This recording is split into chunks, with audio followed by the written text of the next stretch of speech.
Respecto de las cuentas de 2016, lo primero que tenemos que hacer es agradecer, nuestro agradecimiento a todas las personas que dedican su tiempo, la dedicación que hacen en todas las instituciones, su talento, dando todo su conocimiento y también el dinero que aportan para el sostenimiento económico de dichas instituciones.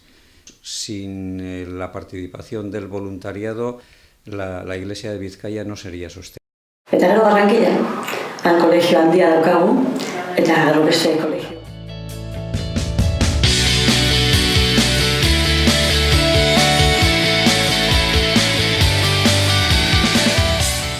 El perdón y el sufrimiento que después de todo lo que había vivido, supo perdonar y seguir adelante y dejar de lado pues, muchas cosas que le hacían daño, pero decir, venga, aquí estoy yo, voy a seguir adelante y voy a dejar pues, todo lo malo que me ha pasado. Euren mezua, igual, parkamena eta